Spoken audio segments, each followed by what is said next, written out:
রহমতনগর শফিকিয়া মাদ্রাসার যে ওয়াজ এই ওয়াজের লাগি খালি আমরা না মাইশার ছাত্রসকলে অপেক্ষা করে থাকুন আস্থা অঞ্চলের রায় যাইবা বহুত খুশির খবর আপনারা লাগি দিবা লাগিন আমি চেষ্টা করবো যে বর্তমান আমি রহমতনগর শফিকিয়া মাদ্রাসাত উপস্থিত আছি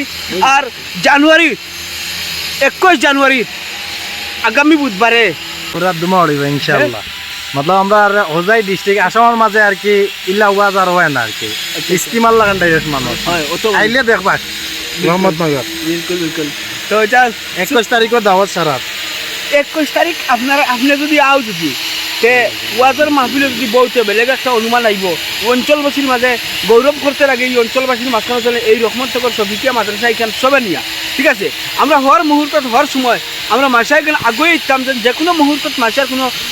সহায়ের ক্ষেত্ৰত আমরা আগবাড়ি আইতাম যেন ও কথা খান যেন বলে মাসাত যেহেতুকে অঞ্চলের সব মানুষ একবার হইলে খুশি করি বছরের মাসাত আইন যেন আর 1 তারিখ আসলো বুধবার আর এবার রমজান মাসও ই ইতিহাস জুলিছে রমজান মাসের কারণে যে মাঘ মাসের কোন তারিখে একটা ওয়াজ হয় এই ওয়াজটা আর হয়েছে না গতিকে আপনারা লাগে আমি এই খুশির খবরটা দিছি যদি আপনার যদি মনের মাঝে এক জুড়ি যদি ভালো লাগে থাকে রহমতনগর মাসার কারণে যদি আপনার এক জুড়ি মনে আবেগ থাকে যে মাসা কারণে যাইমু দেখমু ফুলমুখ কোনটা আর এই খবরগুলো যদি আপনি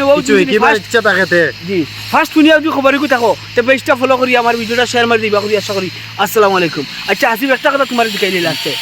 আচ্ছা কইছেন আমরা এই অঞ্চলের আশা করছিলেন বহুত মানুষ অপেক্ষা করে তখন নিজেও অপেক্ষাত আছি ভাই কিতা মারবা দইটা রিয়েলিটি বাতার কই আর কি মতলব নিজেও অপেক্ষা করি আছে রহমতনগর কোন দিন ওয়াজ হইতো আর কোন দিন আইতাম আচ্ছা আচ্ছা তুমি এখন আমি একটা অনুরোধ করবো আর কি আমার ব্যক্তিগত তরফ থেকে আমরা ইলা তোমার আমার লাগে যুবকসকল আইতে লাগে মাসার অনুষ্ঠান